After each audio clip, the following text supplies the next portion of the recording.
Supreme court के OBC आरक्षण के साथ चुनाव कराने के फैसले के बाद चुनाव की तैयारियां पूरे प्रदेश में प्रारंभ हो गई है। पंचायत चुनाव से पहले निकाय चुनाव होंगे, इसे लेकर आज कलेक्ट्रेट सभाकक्ष में जिले के निकायों के लिए आरक्षण की प्रक्रिया भी संपन्न कराई गई। पंचायत चुनाव के लिए आरक्षण की कार्यवाही 25 मई को उत्कृष्ट विद्यालय के सभागार में संपन्न होगी। इसके बाद संभवतः चुनाव की अधिसूचना जारी हो जाएगी। निकाय चुनाव के लिए आज संपन्न हुई आरक्षण की प्रक्रिया में SC/ST प्रवर्ग का आरक्षण यथावत रहा। केवल ओबीसी की सीटों पर आरक्षण प्रक्रिया अपनाई गई। महिलाओं को सभी प्रवर्ग में 50% भागीदारी प्रदान की गई है।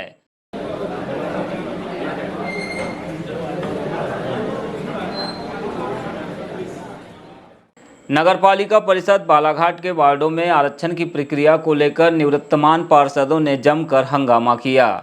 शफकत खान ने कहा कि महिला आरक्षण को प्रभावित करने से बड़ी चूक हुई है। वहीं यासीन खान ने रोटेशन प्रणाली पर सवाल उठाए। आपको बता दें कि बालाघाट नगरपालिका के 33 वार्डों में से अब 17 वार्ड महिला आरक्षित हो गए हैं, वहीं 16 वार्ड मुक्त हो गए हैं, जहां पर पुरुषों के साथ महिलाएं भी चुनाव लड़ सकती है। इनने अपना काम कर दिया, अब जाओ कोर्ट रगड़ते रहो या कुछ करते रहो, ऐसी इन लोगों की सोच है। वर्तमान में 34% करीब ओबीसी को आरक्षण देना था। 3 सीट इनको और लेना था, इन्होंने 3 सीट लिया।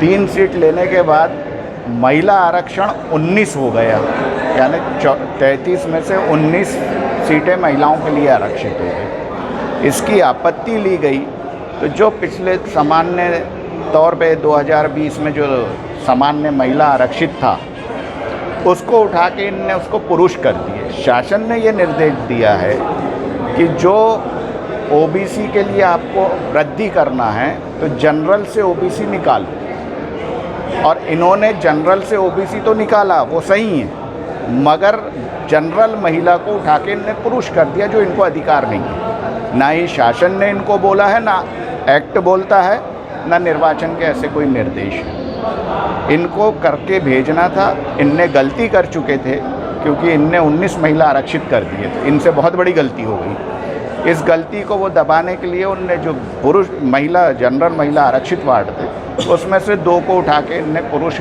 आरक्षित कर दिए, मुक्त कर दिए पुरुष का, जो इनको अधिकार नहीं है। आगे क्या प्रोसेस रहेगी? प्रोसेस अब देखते हैं आगे कुछ क्या होता है। आपत्ति दर्ज की गई है, आपत्ति का ये क्या निराकरण करते हैं। निराकरण तो करेंगे ही नहीं, क्योंकि कोई भी व्यक्ति ये नहीं बोलता कि हमसे गलती हुई। 50% की सीलिंग सुप्रीम कोर्ट ने लगा के एक सरकार को ये छूट दी कि आप 50% के अंदर जनसंख्या के आधार पे ओबीसी को आरक्षण दे सकते हैं। तो बालाघाट में पहले 8 वार्ड ओबीसी के लिए आरक्षित होते थे, वही उनकी संख्या बढ़ के आज 11 हो गई। तो इसके लिए हम हमारी मध्य प्रदेश की सरकार और हमारे आयोग के अध्यक्ष आदरणीय गौरीशंकर बिसेन जी का धन्यवाद ज्ञापित करते हैं, जिन्होंने ओबीसी भाई बहनों की लड़ाई लड़ी और उसे नतीजे तक पहुंचाया। अभी लड़ाई आगे और लड़ी जानी है। वहीं आज वार्डों का जिस प्रकार से आरक्षण हुआ है, उसमें ज़रूर ST/SC वर्ग के आरक्षण में कुछ विसंगतियां हैं, चूँकि शासन नियमों से बंधा है और सर्वोच्च न्यायालय ने जो आदेश पारित करा था उसमें स्पष्ट उल्लेख करा था, मैंने स्वयं उस आदेश का अवलोकन किया है कि ST/SC के आरक्षण को किसी भी प्रकार से उसके साथ छेड़छाड़ नहीं होगी, वो पूर्ववत होगा। इसलिए उन विसंगतियों को शासन या चुनाव आयोग अभी दूर नहीं कर सकता, लेकिन वो भविष्य में उन विसंगतियों को दूर करने का प्रयास होगा। बाकी जो भी आरक्षण प्रक्रिया हुई है वो पूरी पारदर्शिता के साथ हुई है, निष्पक्ष हुई है, और इस पूरी प्रक्रिया से हम सभी संतुष्ट हैं। जिला कोटवार संघ ने अपनी 2 सूत्रीय मांगों को जल्द पूरा किए जाने को लेकर आज बालाघाट मुख्यालय में धरना देकर प्रदर्शन किया। साथ ही रैली निकालकर मुख्यमंत्री के नाम जिला प्रशासन को ज्ञापन सौंपा। कोटवार संघ ने कहा है कि वर्तमान महंगाई के दौर में कोटवार अपने परिवार का भरण पोषण अल्प वेतन में नहीं कर पा रहे हैं, जिससे उन्हें अत्यंत कठिनाइयों का सामना करना पड़ रहा है। इसके अलावा कोटवारों के पास लंबे समय से जो सेवा भूमि है उसका मालिकाना हक कोटवारों को नहीं मिलने का भी दर्द बयां किया गया। इन्हीं मांगों को लेकर आज कोटवारों ने प्रदर्शन किया और जिला प्रशासन को ज्ञापन दिया।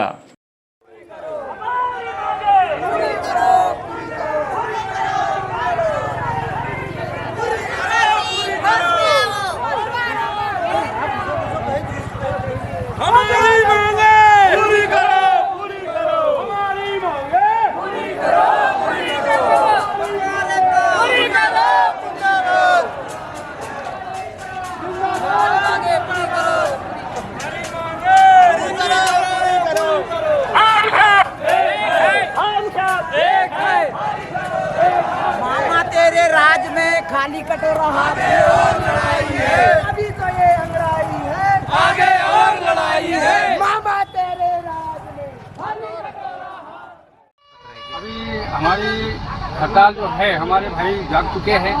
कोई है तो 15 दिन से कर रहा है, कोई 10 दिन से कर रहा है, कोई किसी को 8 दिन हो गया है। और जो बाकी बची हुई है लोग हैं तो समय का इंतजार कर रहे थे, 25 तारीख को देख रहे थे। क्या प्रमुख मांगे इसमें आप? हमारी 2 सूत्री मांगे हैं। पहली मांगे है हमारी ये है कि हमें नियमितीकरण कर दिया जाए और नहीं तो सम्मानजनक कलेक्टरेट कोतवाल को दिया जाए, ताकि 4000 रुपये में आप भी इतिहास से सब किसी को भी हमारा परिवार बिल्कुल भरण पोषण नहीं हो पा रहा है। दूसरी मांग है हमारी जो ज़मीन मिली है माल गुजारों के ज़माने की, वो बहुत दिनों से मिली है, 50-70 साल पुरानी ज़मीन है, उसको मालकाना हक भूमि शामिल कर दिया जाए। डहरवाल कलार समाज ने आज पुलिस के खिलाफ मोर्चा खोल दिया। रामपायली थाना प्रभारी एवं 2 पुलिस कर्मियों के निलंबन की मांग को लेकर पुलिस अधीक्षक बालाघाट को ज्ञापन सौंपा गया। बताया गया कि टेकाड़ी घाट निवासी एक कलार समाज के प्रतिष्ठित व्यक्ति को शराब बेचने के आरोप में पुलिस के द्वारा सिविल ड्रेस में पहुंचकर थाने लाया गया, जहां उससे मारपीट कर 50,000 रुपये लिए गए। इस घटना के चलते उसके द्वारा आत्मग्लानि में आत्महत्या की गई। डहरवाल समाज के अध्यक्ष शिवाजी बाविस्ताले ने कहा कि शराब बेचना गुनाह है, इससे उन्हें कोई आपत्ति नहीं, लेकिन जिन लोगों के द्वारा उसे शराब की सप्लाई ठेकेदारों के माध्यम से होती थी उन पर भी कार्यवाही होनी चाहिए थी। लेकिन पुलिस ने यहां पर केवल समाज के उस व्यक्ति को ही प्रताड़ित किया, जिसके चलते यह सब घटनाक्रम हुआ है। उन्होंने पीड़ित परिवार को 50 लाख का मुआवजा दिए जाने और ठेकेदार का लाइसेंस निलंबित किए जाने की मांग भी की है। दारू बेचने का धंधा करता है करके और उसको अपने सिविल ड्रेस में आकर के और अपने बाइक में उठा के थाने में ले गए और थाने में ले जाने के बाद उससे परिवार के द्वारा जो दिया गया शपथ पत्र है और उनके द्वारा जो मैंने हमारे मीटिंग में जो चर्चा की गई उसमें जो बात निकल के आई है उससे 50,000 रुपये भी लिया है और उसको मारपीट भी किया है। तो मारपीट करने और 50,000 सवेरे तक यदि नहीं दिया तो तेरे ऊपर विभिन्न धाराएं लगा के तेरे को नॉन अवेलेबल जेल करवा देंगे, इस टाइप से धमकी वमकी दे करके और उसको इतना प्रताड़ित किया गया कि वो आत्मग्लानि से मैंने वो हो गया, वशीभूत हो गया आत्मग्लानि के। और दूसरे रात के 1-2 बजे के बीच अपने घर में एक बिजली के पोल से लटक करके और अपनी यह लीला समाप्त कर दी। तो क्या मांग करते हैं? हमारी मांग यह है कि इस प्रकरण की निष्पक्ष जांच हो।